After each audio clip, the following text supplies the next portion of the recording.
Avança a democracia, resgatar a história do Brasil para entender as complexidades dos dias atuais. Avança, Dantas.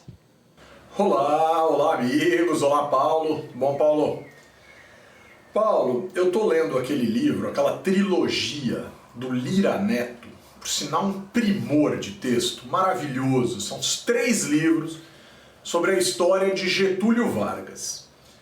No livro 2, no segundo volume, existem algumas passagens da entrada ou não do Brasil na Segunda Guerra Mundial, em que o autor mostra um certo embate de ideias entre ministros de Getúlio Vargas, que publicavam artigos nos jornais falando algo contra e algo a favor do regime nazista, dos regimes que nasciam e se fortaleciam na Europa, né? Principalmente o regime fascista italiano e o regime nazista alemão. Alguns ministros gostavam daquelas ideias, né? Daquela aberração, daquele absurdo, né? E outros se posicionavam numa visão mais norte-americana, digamos assim, porque o governo Vargas negociava com os Estados Unidos, inclusive a cessão de recursos para a gente se desenvolver economicamente, coisas dessa natureza, em trocas em relação à nossa entrada na guerra e coisas dessa natureza. Bom, onde eu quero chegar com isso, Paulo?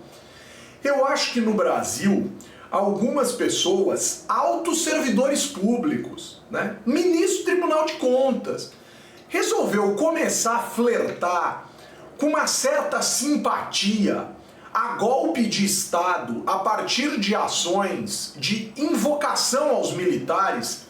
Estes, por sinal, andam quase que tirando o corpo, dizendo não é com a gente. Mas também não estão fazendo muito para limpar a frente dos quartéis. Talvez porque o chefe não queira. Mas o chefe foi eleito outro chefe, que talvez passe a querer.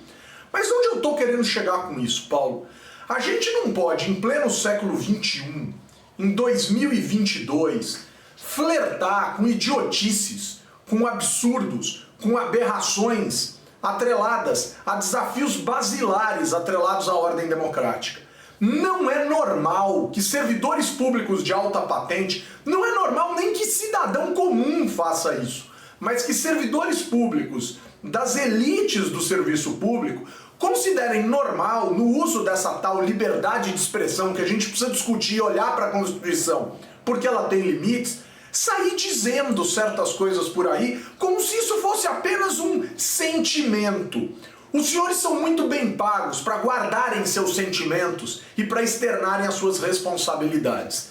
O aviso está dado e não é por mim, é pela Constituição. Avança, democracia, avança.